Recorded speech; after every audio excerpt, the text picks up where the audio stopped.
Hay que llamar a los bomberos.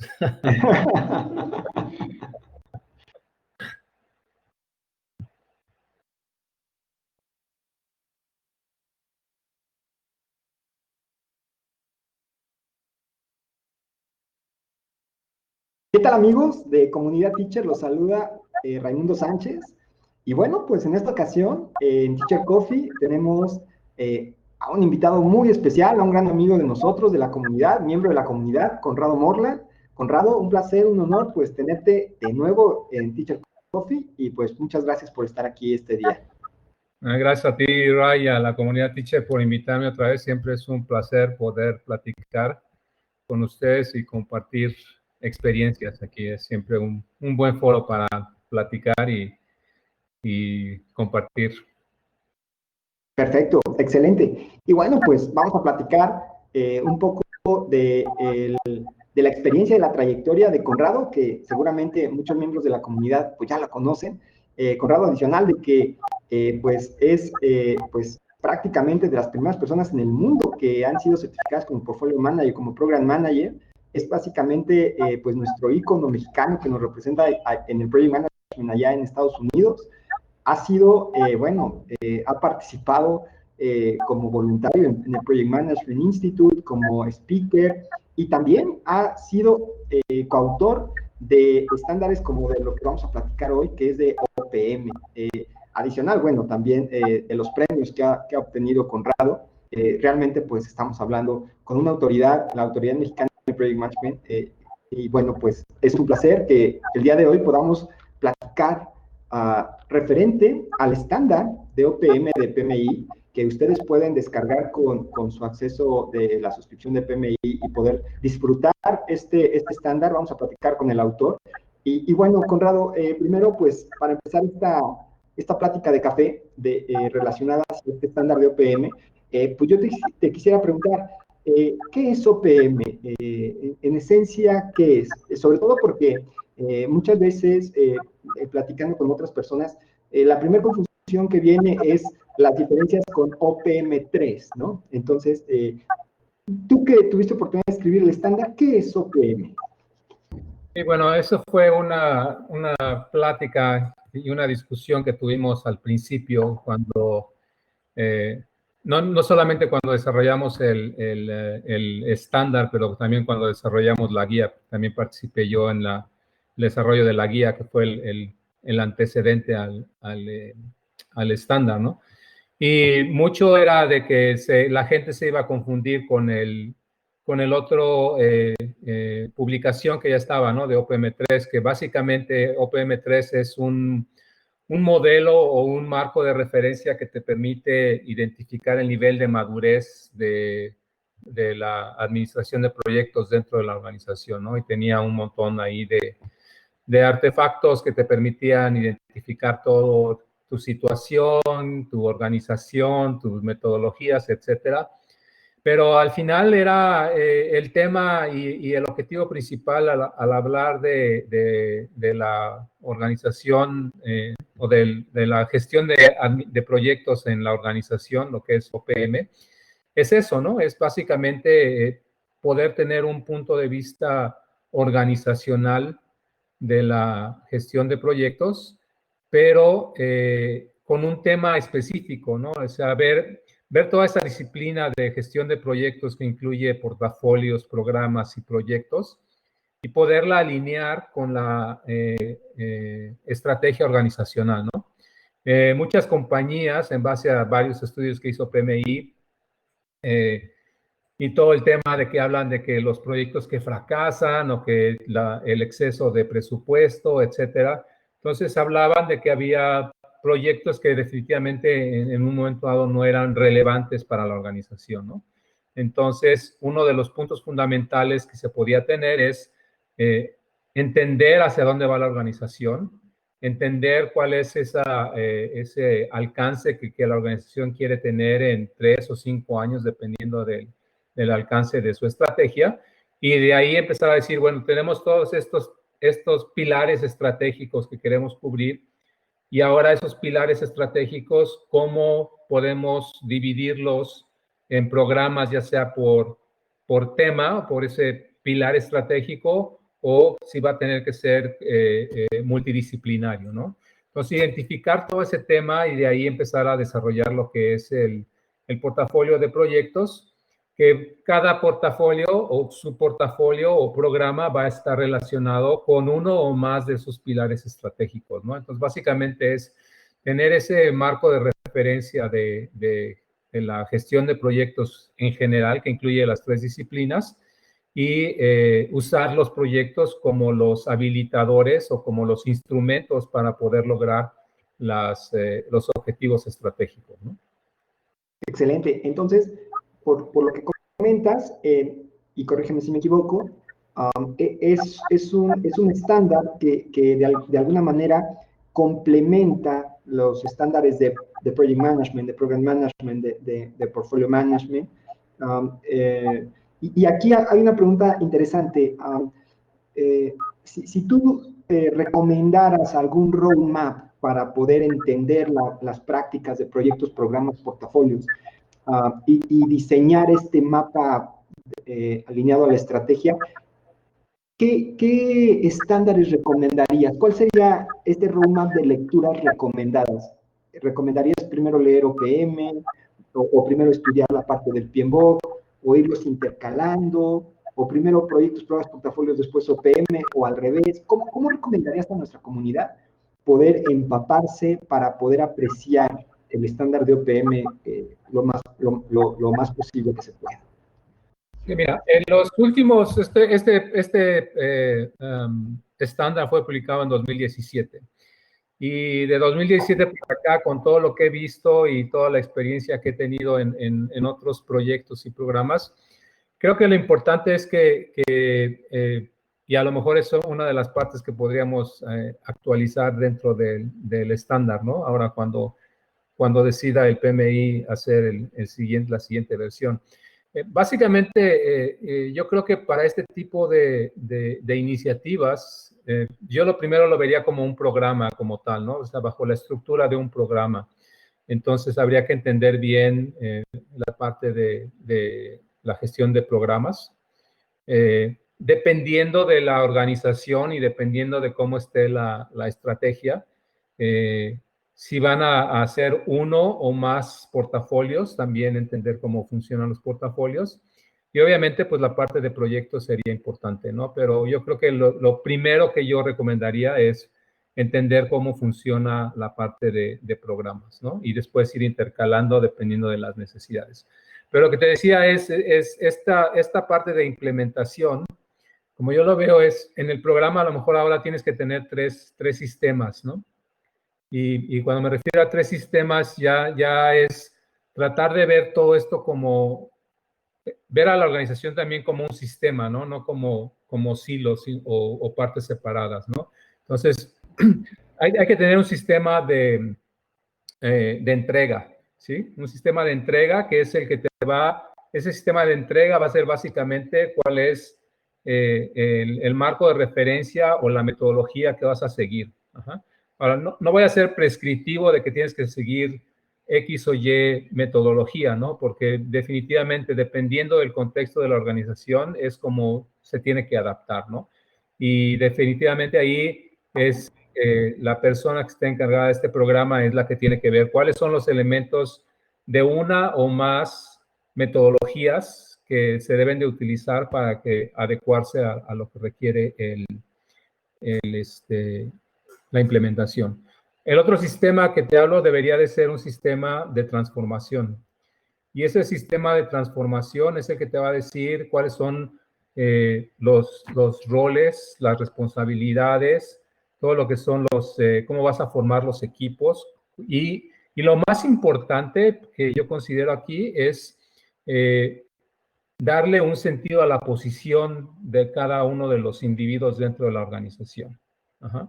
Porque muchas veces iniciamos un programa de transformación y, sí, tenemos que cambiar y, ahora tú ya no vas a ser desarrollador, ahora vas a ser cualquier nombre que le quieras dar, ¿no? Entonces, muchas veces, y parte de la experiencia que yo tuve es de que muchas veces en los equipos de trabajo la gente solamente piensa, yo soy desarrollador. Entonces, yo nada más escribo líneas de código, ¿no? O yo soy analista de sistemas y lo único que hago es recabar requerimientos, ¿no? O yo soy el gerente de proyecto y lo que me importa es cumplir con las métricas y los KPIs y bla, bla, bla. Pero cada quien ahí ve, cada quien se está en un silo, ¿no? O sea, como que, yo hago esto, yo hago esto. No ven el big picture, ¿no? O sea, entonces ahí es cuando hay que decirles, mira, si tú eres un desarrollador, pero todas las líneas de códigos van a contribuir a crear a un programa que va a funcionar para hacer, no sé, la integración con otro sistema. ¿Ah? Y cuando ese sistema esté integrado, vamos a poder hacer el flujo de información que necesitamos para producir esto, que va a ser la entrada para otro proceso o para otro programa, etcétera, ¿no? Lo mismo el analista de sistemas, si tú vas a recabar recursos, requerimientos, pero también tienes que estar enterado de lo que los otros analistas están haciendo, porque a lo mejor va a haber requerimientos que van a tener dependencias o van a tener que complementarse, o puede haber requerimientos que están repetidos, ¿no? Entonces, tratar de ver, de darle ese sentido a cada una de las posiciones para que entiendan que no es solamente un nombre de una posición que están cumpliendo, ¿no? Y eso va a ayudar al final a que el equipo se integre, ¿no? Que se enganche y que entienda cuál es la visión de lo que quieren hacer. Eso por una parte. Y el último sistema que menciono sería un sistema de sustentabilidad. O sea, tú estás trabajando, tú estás viendo y sobre todo cuando estás trabajando en la estrategia, ahora ya hay muchas discusiones de que si la estrategia tiene que ser de 3 años, de 5 años, de 1 año, de 6 meses, o sea, y con todo el tema de agilidad, todo el mundo tiene ahí su opinión, ¿no? Yo creo que también depende del contexto de la organización. O sea, si es una organización multinacional, pues, o sea, su estrategia debe ser de por lo menos 5 años, ¿no?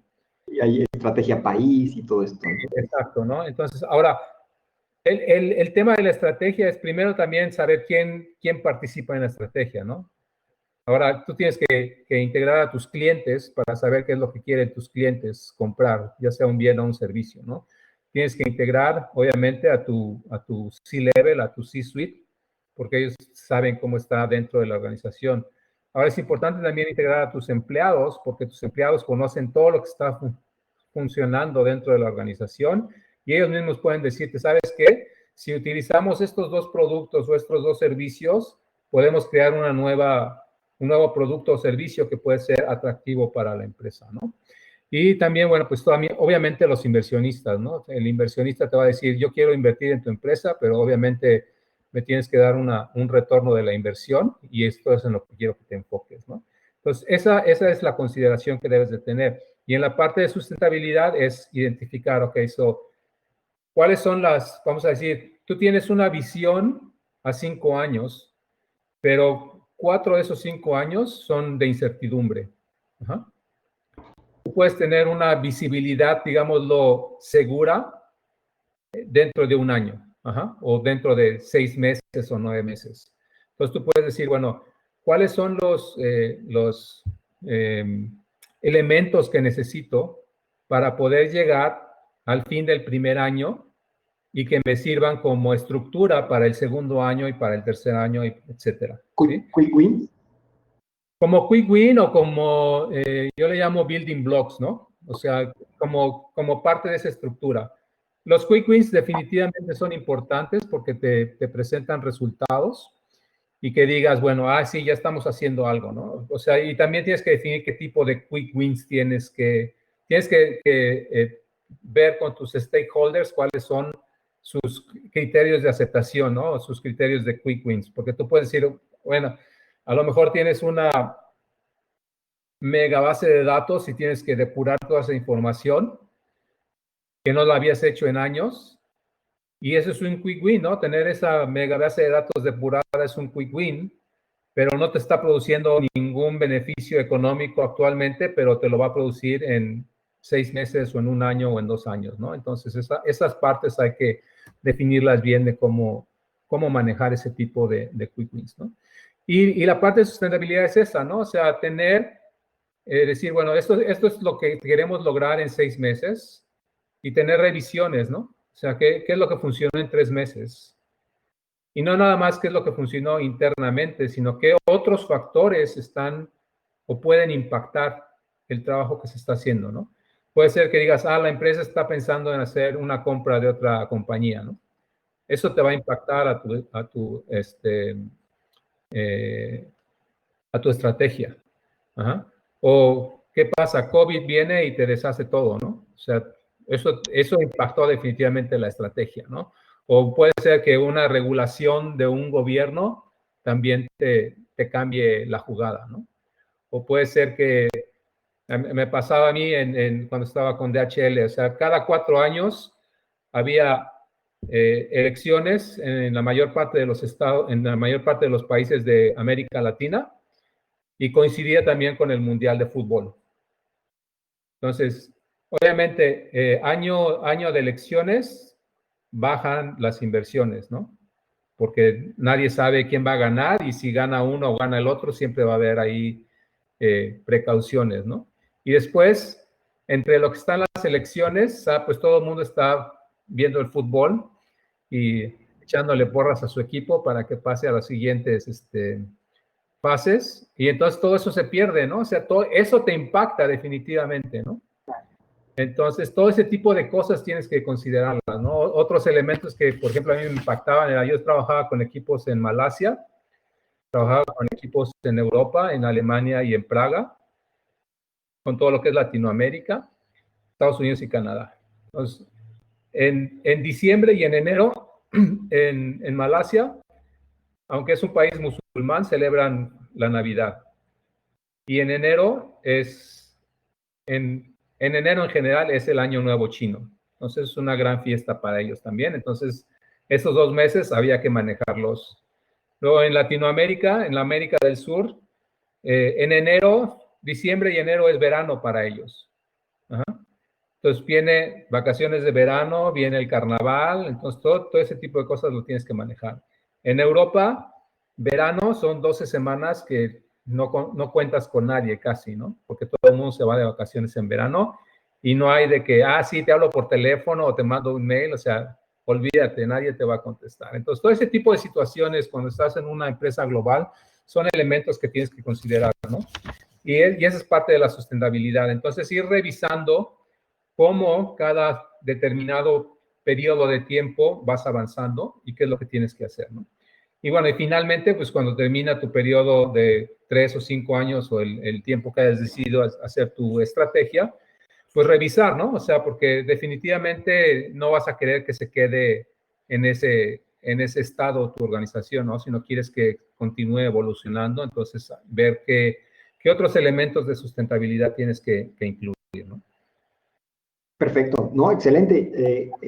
Estos sistemas que comentas de entrega, de transformación, de sustentabilidad holístico para que, como dices, que las personas pues, puedan tener esta función de que sepan cómo realmente están impactando, ¿no? Para cumplir con la estrategia de la organización, me parece muy interesante y definitivamente algo que es muy necesario para las organizaciones y que puede ser escalable hasta una empresa global, como tú bien lo mencionas. Aquí me surge una pregunta. En este sistema que tú comentas muy interesantemente de entrega, también OPM visualiza o cómo tú visualizas esta parte de la estructura de gobernabilidad, porque al final debe de haber un sistema acompañado con la entrega de un sistema de toma de decisión. ¿Tú lo ves embebido en este sistema? Digo, definitivamente se conectan, pero los comités son partes de este sistema o son otra estructura de la organización. ¿Cómo tú lo visualizas? No, yo creo que la parte de gobernabilidad definitivamente tiene que estar en el sistema de entrega, porque, o sea, y va a ser una mezcla, si quieres ver así. Obviamente, como organización, tú ya tienes unas reglas de gobernabilidad, ¿no? O sea, tú ya sabes qué tipo de inversiones vas a hacer, quién tiene autoridad para hacerlo, cómo van a ser, por ejemplo, toda la parte de ascensos en recursos humanos, cómo va a ser las contrataciones, cómo va a ser todo el tema de de contratos con externos, de todo ese tipo de cosas ya está de alguna manera establecido, ¿no? Y bueno, también tienes tú una gobernabilidad en la parte de tecnología o en la parte de proyectos. Si no la tienes, si no tienes una estructura de oficina de proyectos o un manejo de aprobación de programas y proyectos, obviamente pues tendrías que establecerla, ¿no? Y lo mismo, o sea, ahí en esa parte sería ir incorporando qué tipo de marco de referencia vamos a utilizar, qué tipo de metodologías vamos a utilizar, qué tipo de documentación vamos a tener, cómo vamos a dividir los proyectos, si son iniciativas estratégicas, si son complejas, media complejas o no complejas, todo el tema de prioridades, cómo lo vas a manejar, todo el tema de cómo va a ser el roadmap, como decías, ok, en el primer año tenemos que hacer este tipo de iniciativas porque van a producir más beneficios y no nos lleva tanto esfuerzo, cuáles son las ligas o las dependencias que debes de tener. Entonces, esta gobernabilidad yo creo que debe estar embedida en la parte del sistema de entrega, pero no necesariamente es algo que vas a empezar de cero, ¿no? Sino que ya tienes tú una parte estructural y obviamente la tienes que adecuar a conforme vayas evolucionando, ¿no? Ok, perfecto. Y bueno, en este esquema, ¿cómo Conrado Morland visualiza la oficina de proyectos? La oficina de proyectos, tú lo sabes perfectamente, desde la parte del PMBOK tiene esos tres niveles que supervisa, controla o dirige. También sabes perfectamente que en estándares de Program Manager, Portfolio Manager es más una entidad administrativa. En la parte de OPM, ¿dónde entra la oficina de proyectos? ¿Entra la oficina de proyectos o se visualiza como una entidad que va a diseñar el sistema como tal que tú comentas? ¿Dónde entra la oficina de proyectos aquí?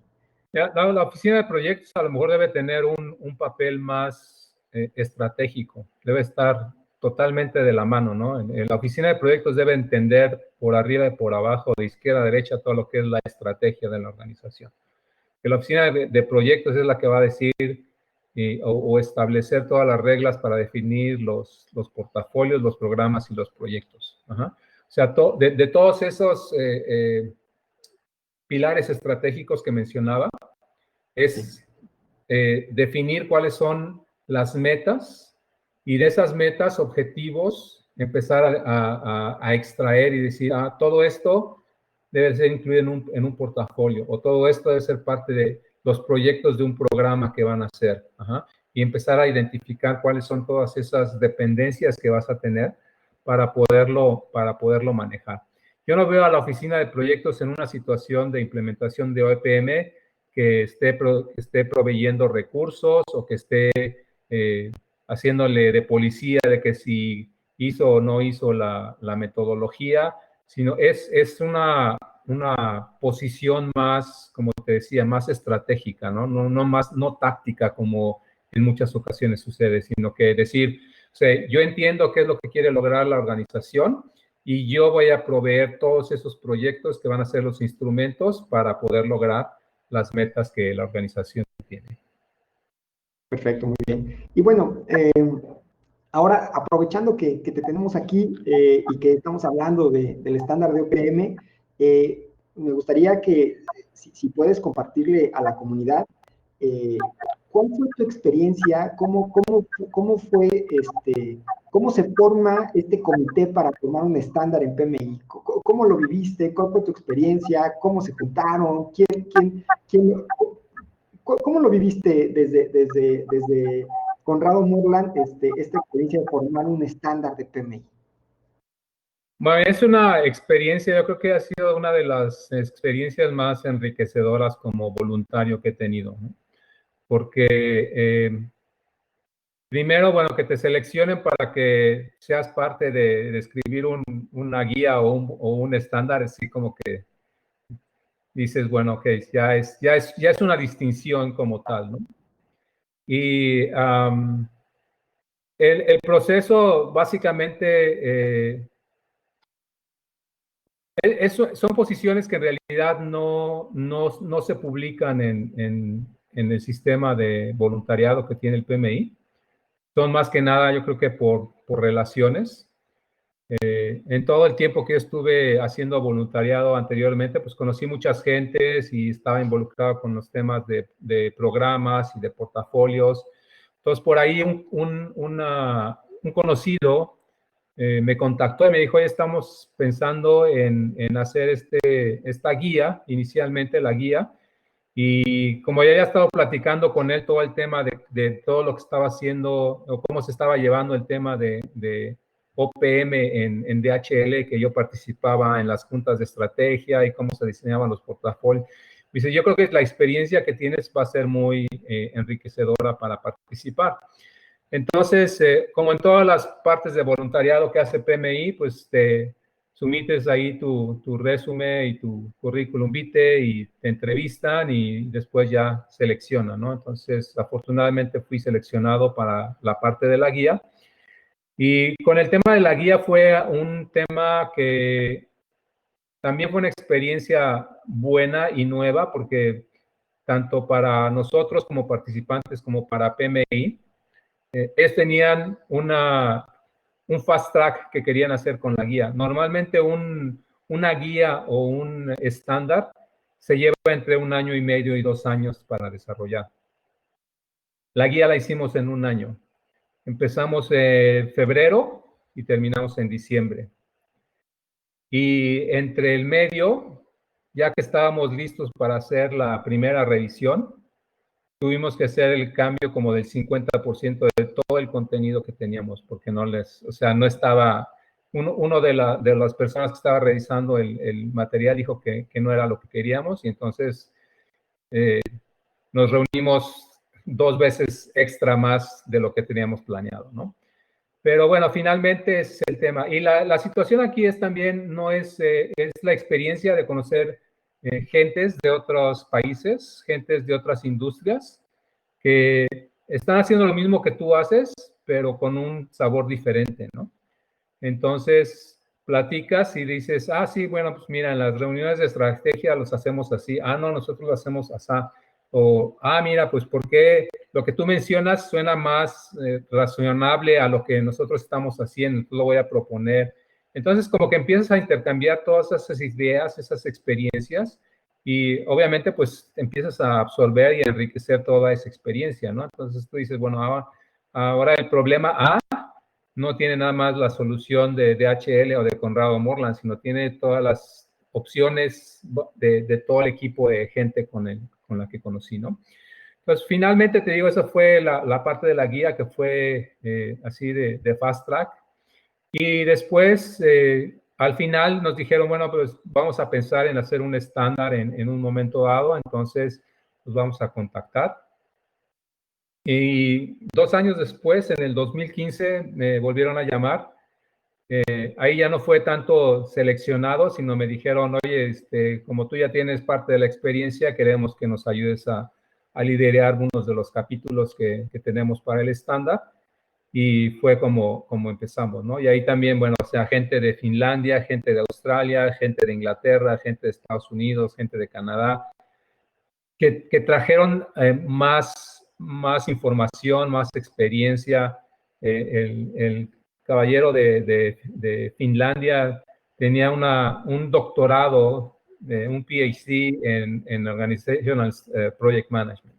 Entonces él traía así toda la parte de universitaria o de profesor académica, exacto, de cómo ver el OPM, ¿no? Entonces fue un intercambio bastante enriquecedor, ¿no? Porque él veía la parte académica y te decía, no, es que fulano de tal autor te dice esto y este otro te dice lo otro y podemos combinar todas esas teorías con la práctica que ustedes tienen. Entonces fue fundamentalmente bastante enriquecedor, ¿no? Entonces, una de las funciones principales en realidad de ser voluntariado es primero hacer una muy buena red de contactos, porque nunca sabes quién te puede llamar y te puede invitar a tener una oportunidad como esta. Y definitivamente, ¿no? O sea, todo lo que sabes, al final sin que te paguen. Y ese año y medio, esos 2 años en los que estuve ahí, o sea, toda la experiencia que adquirí, o sea, no la pude haber adquirido en ningún otro lugar, ¿no? Entonces, definitivamente es algo súper recomendable y si alguien tiene la oportunidad de participar, o sea, con los ojos cerrados, ¿no? Porque definitivamente es algo que te ayuda mucho en tu profesión, ¿no?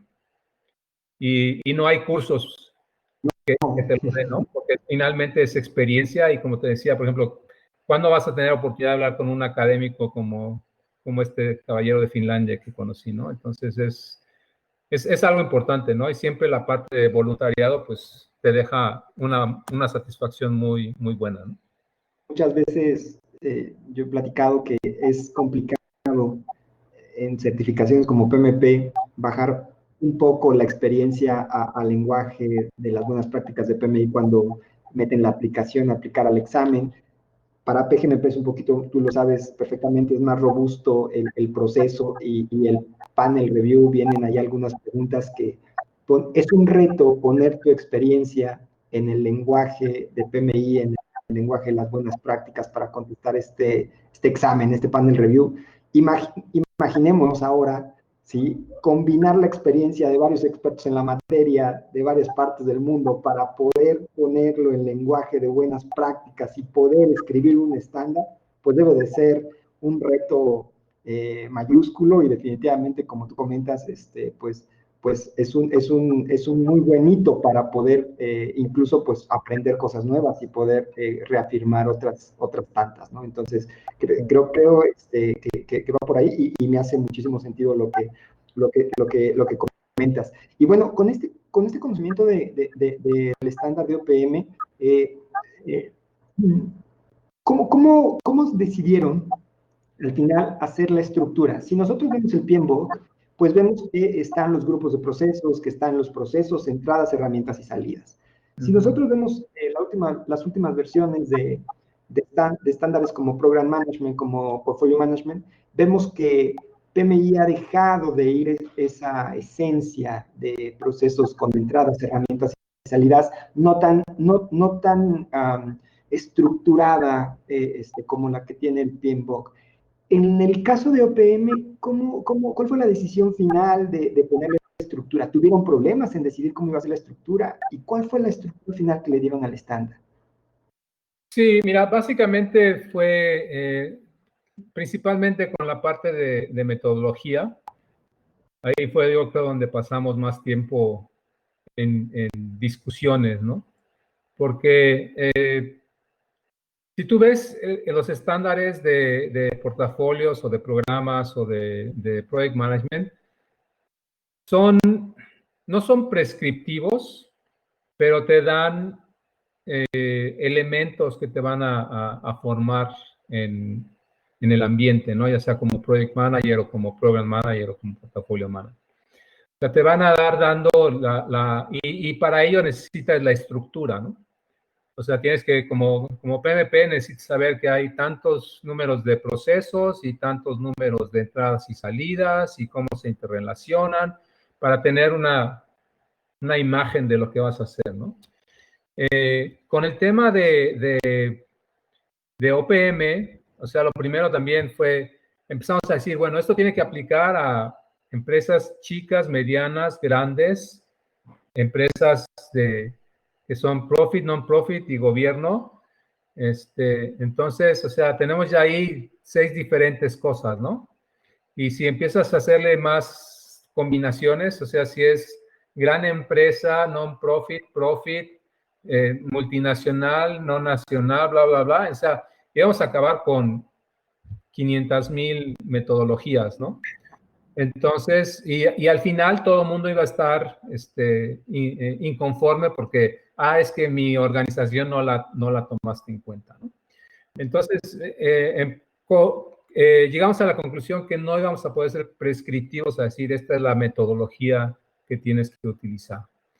Y fue más decir, bueno, o sea, si tú ya tienes una metodología, adáptala. Si vas a adoptar una metodología comercial o aceptada por el mercado, depende más que nada del contexto de tu organización.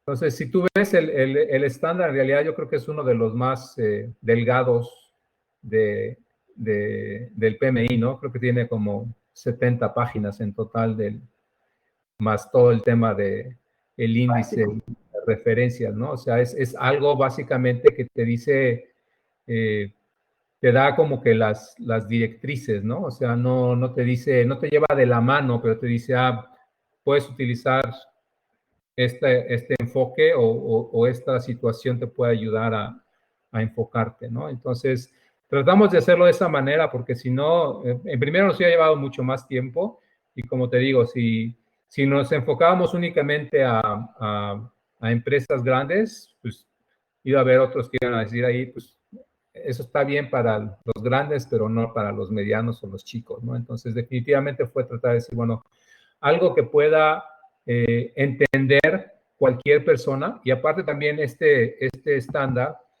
el objetivo primordial era que este estándar lo leyera gente del negocio. Entonces, hacerlo de una manera que fuera accesible para la gente del negocio para entender y decir, ok, va a haber programas, no sé qué es un programa, pero puedo traer a alguien que me diga qué es un programa para entender la situación, ¿no? Pero cuando empiezas a hablarle más de temas de, ok, la estrategia, las metas, todos los logros que quieres hacer, y como que va empezando a hacer toda esa conexión que dice, para hacer una meta a lo mejor ahora lo voy a traducir a un proyecto, ¿no? O para hacer una iniciativa, ahora voy a hacer un programa, o para hacer esto voy a hacer un portafolio, ¿no? Entonces, de esa manera tratamos también de que fuera más accesible, ¿no? Y yo creo que es algo que ha faltado en el marketing, ¿no? Porque no sé cómo esté siendo promovido, ¿no? Y mucha gente a lo mejor con ese background técnico de programas, portafolios, lo van a ver y dicen, bueno, esto no me dice nada, ¿no? Pero el objetivo principal es, finalmente, ya tienes el conocimiento técnico, pero ahora también tienes que aplicarlo. Y es algo, son elementos también que como gestor de proyectos, muchas veces nos enfocamos a la metodología y a seguir los pasos y las mejores prácticas. Y eso es importante, pero cuando estás trabajando ya en grupos multifuncionales o interdisciplinarios, esa mentalidad tiene que cambiar, ¿no? Esa mentalidad tiene que transformarse. Tú tienes ya que empezar a hablar más de que si hacemos si reducimos el número de días del número de pago de facturas, vamos a incrementar el flujo de efectivo y eso va a redundar en mejoras para la organización, ¿no? Entonces tú dices, bueno, pues tengo que poner un sistema de cobranza y manejar todo este tipo de sistemas, o sea, traducir todo ese sistema de cobranzas a todos esos beneficios del negocio que se van a tener, ¿no? Y es algo que es al principio, yo creo que va a ser un poco de nivel de dificultad más que nada para todos esos hardcore project managers que hablan de metodologías y todo este tipo de cosas, ¿no? O sea, tienes que empezar a adaptarte y empezar a entender todo ese lingo del negocio, ¿no? Y si no te gusta, pues vas a tener que tomártelo ahí con un vaso de agua porque va a ser el futuro, ¿no? Totalmente de acuerdo contigo. Muchas veces lo llegamos a platicar por acá en México. ¿Cuál es la visión del negocio? La visión de ejecución es la misma, ¿no? O sea, realmente debemos de ir empujando para allá y a mí me parece fantástico que el estándar de OPM esté con esta orientación al negocio y también porque hablas de negocio, hablas de estrategia, hablas de que la PMO debe de ser estratégica, cosas que hoy en día, como tú bien comentas, es el futuro y que los project managers deben de ir empujándose hacia estos temas para poder estar a la vanguardia, ¿no? Para poder estar hablando de negocio y para poder estar hablando de estrategia, pues están estos estándares como el OPM. Una pregunta que te escuchaba y se me venía a la mente. Lo mencionabas, el estándar fue publicado en el 2017. han pasado 3 años y no no han sido cualquier año los que han pasado en estos tiempos. Con lo que tú visualizas actualmente, ¿qué consideras, digo, no sé cómo tú lo veas, qué consideras que siga siendo muy importante y vigente dentro del estándar y qué consideras que tal vez podría ser agregado en el estándar con lo que tú visualizas? Porque han pasado 3 años, ¿sí?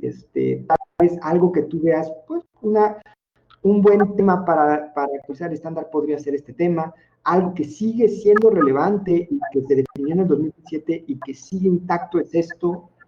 ¿Tú qué visualizas? Digo, hay muchas cosas, hay mucha tela de dónde cortar, pero desde tu óptica como autor, ¿tú cómo lo ves? Mira, yo agregaría lo que mencionaba, los 3 sistemas, hacerlo más extensivo dentro del estándar. Obviamente no puedes dejar con toda la tendencia de agilidad del negocio y me voy a enfocar a agilidad del negocio, no a ágil como metodología, sino agilidad del negocio, ¿no? Incluir ese tipo de situaciones que podrían enriquecer más el estándar, ¿no? Ahora, en la parte del sistema de transformación, últimamente he estado leyendo todo este tema de cómo como individuo vas evolucionando en tus etapas de niñez, adolescencia, eh, eh, eh, adulto, etcétera, ¿no? Entonces, y mucha gente piensa que, bueno, que ya llegas a la parte adulta y ya hasta ahí te quedas, ¿no? Pero ahora están hablando el tema de desarrollo, ¿no? Y hablan de 2 situaciones, desarrollo horizontal y desarrollo vertical. Y el desarrollo horizontal básicamente es, o sea, todo lo que tú aprendes. O sea, si tomas cursos de project management, si tomas cursos de soft skills, si tomas cursos de inteligencia emocional, si tomas cursos de SAP, si tomas cursos de, o sea, todo ese tipo de conocimientos es conocimiento horizontal. Ajá. Y uno de los autores que habla de esto dice, imagínate, haz la metáfora de que es un vaso o una taza y todo ese conocimiento horizontal es lo que le estás echando o sirviendo a la copa o al vaso, ¿no? Entonces llega un momento en que tu copa o vaso pues, a lo mejor tienes muchas certificaciones o muchos cursos o todo y pues vas a necesitar un vaso más grande, ¿no?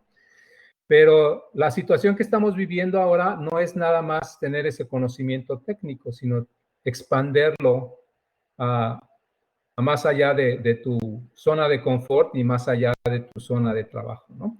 Entonces, lo que habla él ahora también es de ese desarrollo vertical.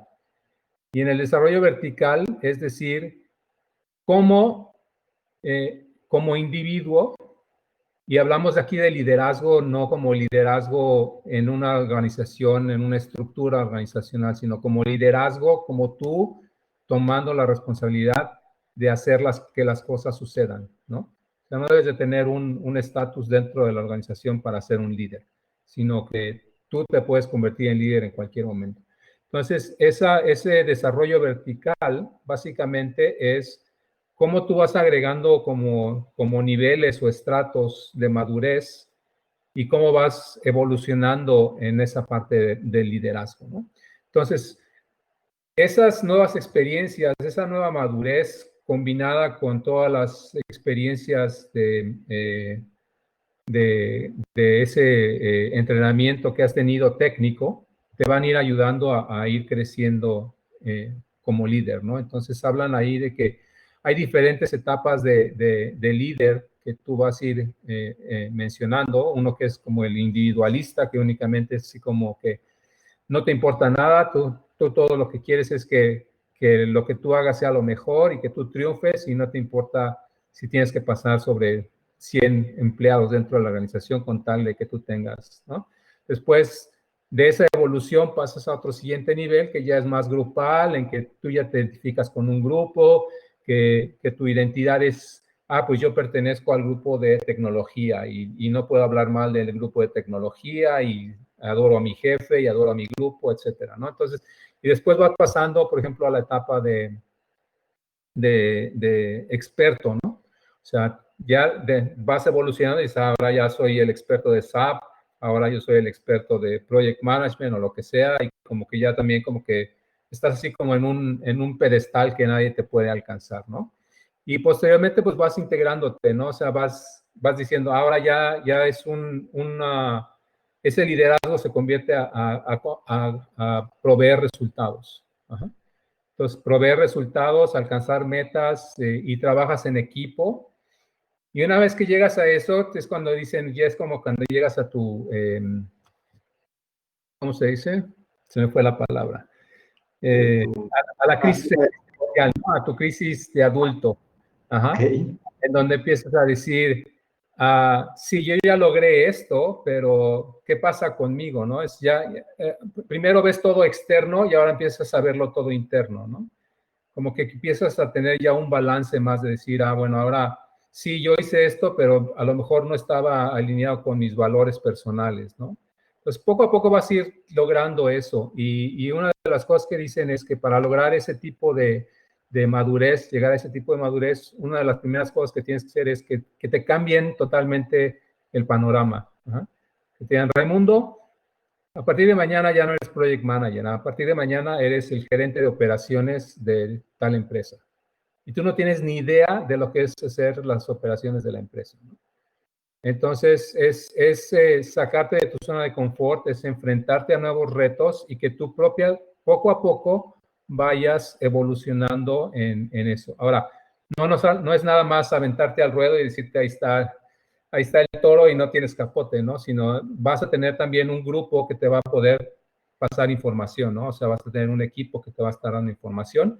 Y finalmente te dicen que lo más recomendable también es tener un coach o un mentor para que te pueda ayudar a evolucionar. Ahora, esto no es una transformación inmediata, ¿no? O sea, no vas a decir, ya no soy experto y me voy a hacer otra cosa y en 2 meses estoy listo como líder, ¿no? O sea, esto eh, lleva tiempo, ¿no? Pero esas son las cosas que ahora están diciendo que las organizaciones están buscando, ¿no? Que poder tratar de tener un mayor desarrollo vertical para las personas, porque en realidad lo que están buscando es que la gente reaccione a situaciones complejas como lo que estamos viviendo ahora, ¿no? O sea, muchas veces, yo te puedo asegurar que muchas veces gentes con lo de COVID corrieron como gallinas sin cabeza, sin saber qué hacer, porque estaba pasando esto, y otros lo tomaron más ecuánimemente y vieron, ok, ¿qué es lo que tenemos que hacer? Tenemos un problema y tenemos que identificar una solución, ¿no? Entonces, esa parte te va dando madurez. Ya lo que hicimos en DHL era eso, ¿no? O sea, teníamos stretch assignments, decíamos, ahora por 3 meses, ahora va a estar en el área de finanzas. No va a hacer nada de proyectos, va a estar en finanzas y vas a ver cómo calculan el revenue y vas a saber cómo calculan las comisiones y vas a saber cómo se hace la facturación y vas a saber cómo se hace. Y eso te da una perspectiva totalmente diferente porque cuando tú estás trabajando con tus contrapartes de finanzas, dices, ay, estos tipos me están pidiendo cosas que no son necesarias o cómo se les ocurre pedirme eso, ¿no? Y hasta que no estás en sus zapatos o viviendo lo que están viviendo, es en realidad cuando te das cuenta, ahora entiendo por qué me están pidiendo las cosas, ¿no? Y de igual manera, o sea, había gente de finanzas que la pasaban a proyectos y también decían, ahora entiendo por qué eres tan exigente cuando me pides esto, güey. Entonces, todo ese tipo de situaciones también ayudan mucho a cuando está haciendo una implementación de OPM para poder tener una mejor visión y una mejor integración también en parte del equipo, ¿no? Claro, los generalistas especialistas, ¿no? Que los sacas de su zona de confort y que de alguna forma pueden hacer actividades que no pensaban que podían hacer, Sí, pero que al final del día se dan cuenta que sí pueden y que incluso tal vez lo puedan hacer de una forma diferente de lo que se hacía y puede ser hasta fuente de innovación, pueden ser muchas cosas, que me parece muy interesante ese ejercicio que comentas de cambiar una persona de departamento de proyectos a finanzas. Me parece también muy interesante porque rompe muchos esquemas que hoy en día pues, son necesarios para para que estemos preparados, las personas, el liderazgo de las personas estén preparados para situaciones como las que vivimos, cambios cuánticos que seguramente van a venir y muchas cuestiones que seguramente pues el mundo no va a ser el mismo, ¿no? Aunque nos vamos a recuperar, el mundo va a cambiar definitivamente. Muy bien, y bueno, me gustaría, todavía tenemos oportunidad de seguir platicando contigo, me gustaría hacerte una pregunta. Ok, y bueno, yo estoy en una organización, me interesa implementar OPM. ¿Por dónde empiezo? ¿Qué hago? O sea, ¿qué tendría que tomar en cuenta? ¿Qué tendría que mencionar? ¿En qué me tendría que entrenar? ¿Qué es lo que recomendarías a una persona que le interesa implementar estas prácticas en su organización o con sus equipos de trabajo? Bueno, primero esto es una iniciativa que debe venir de arriba, ¿no? Y primero lo más importante es que la estrategia sea compartida. Ajá. Ahora, y que sea transparente y que todo el mundo sepa qué es lo que la compañía quiere alcanzar.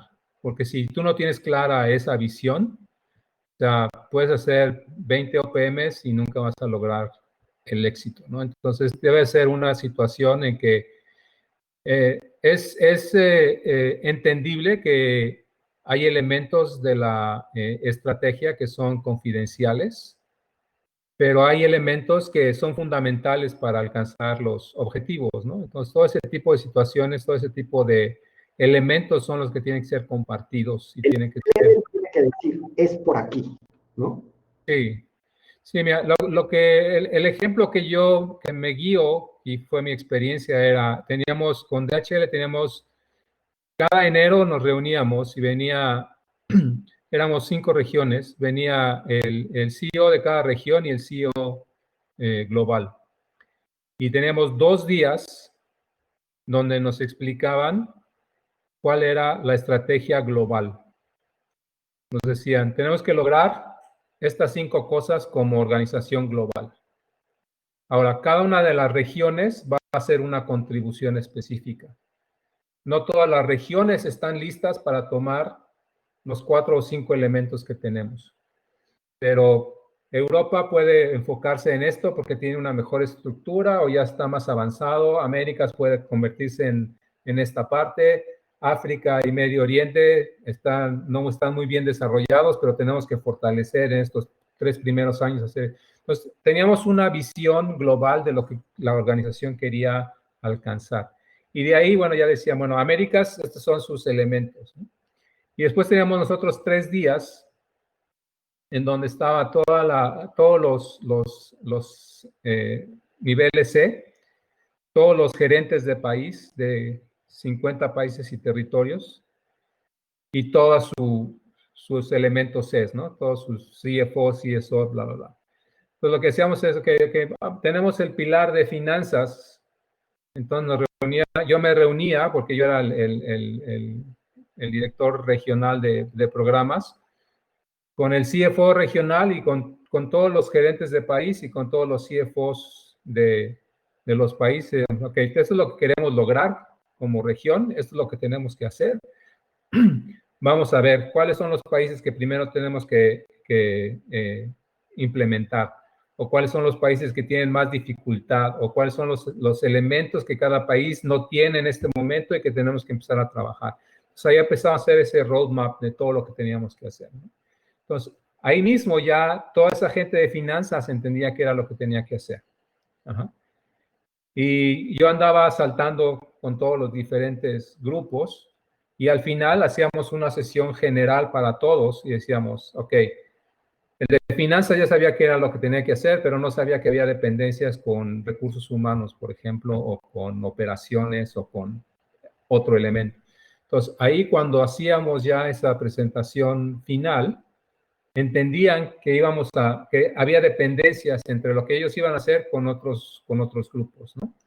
Entonces, ya después, cuando ellos llegaban a su nivel país, ya empezaban a decir, ok, a ver, recursos humanos, yo de finanzas tengo que proveerte esto, tú me tienes que proveer esto, y empezábamos a trabajar para hacer ya un portafolio de país más específico, ¿no? Pero esos son los elementos, ¿no? O sea, definitivamente todo mundo tiene que entender hacia dónde va la organización. Si no hay ese entendimiento desde el principio, no va a ser algo que se pueda lograr, ¿no? Conrado, perdón que te interrumpa porque no quisiera no preguntarte esto. ¿Cómo te tocó vivir en ese entorno sobre, no le quiero llamar ocurrencias de la alta dirección, le quiero llamar cambios en ese roadmap que se definió en esas reuniones estratégicas? Se definió y después llega alguien y dice, esto no siempre es así, lo quiero de esta otra forma. ¿Cómo reaccionan ante esos cambios? Bueno, teníamos una gobernanza muy estricta y muy sencilla. Ajá. Había un solo presupuesto, que era el presupuesto de la región. Ajá. Porque antes había el presupuesto de finanzas, el de operaciones, el de marketing, y había veces que decían, pues tenemos operaciones, finanzas y marketing, y los tres tienen que poner plata para hacer, y marketing decía, no, mi parte es bien pequeña, o sea que yo no te voy a dar el 33% del presupuesto, porque si no yo me quedo sin, o sea, ahí ya se acabó esa situación, ¿no? O sea, hay un presupuesto que es regional, y de ahí vamos a sacar el dinero para hacer la iniciativa específica. Después, se me fue la idea. ¿Cuál fue la pregunta? Sí, o sea, las ocurrencias directivas. Y después la parte de gobernabilidad. O sea, si alguien llegaba diciendo, necesitamos hacer este otro proyecto, o se nos olvidó incluir esto, o no lo quiero hacer de esta manera, decíamos, ok, responde a 4 preguntas. Ajá. Va a producir revenue. Ajá. Es una regulación del país, es un ahorro. Corregir un bug. ¿Y cuál era la otra? Y había otra. Si a una de esas preguntas contestabas no, o sea, ni te molestes en decir que necesitas un proyecto. O sea, tenía que ser las 4, todas. Las 4 tenían que ser sí. O sea, bueno, no, tenía que, una de las 4 tenía que ser sí. ¿Produce revenue? Sí. Ok, definitivo. ¿Es regulación? ¿Es regulación? Sí. Entonces tenemos que hacerlo porque si no nos cierran el negocio. Okay. ¿Es un error, es un bug? Sí, tenemos que corregirlo porque si no, no funciona el sistema. Ajá. Okay. Entonces, si decías no a las 4, o sea, olvídate, no. Y la otra obviamente es parte de la estrategia. Ajá. Si no era parte de la estrategia, ya, o sea, no tenía sentido hacerlo, ¿no? Entonces, sí encontramos ocurrencias de ese tipo, pero, o sea, y luego decían, es que yo voy a hablar entonces con el CIO regional, que no sé qué. Habla, o sea, yo paso mi reporte, si te llega este proyecto, esta persona pidiéndote esto, a no ser que traiga un nuevo argumento, pero ya yo como, digámoslo así, el que tenía, era como abogado del diablo, ¿no? Porque yo también, toda la gente me odiaba porque yo hacía todas las preguntas más ácidas que te puedas imaginar. Porque obviamente cuando yo tenía que presentar el proyecto, esas preguntas me las iban a hacer a mí.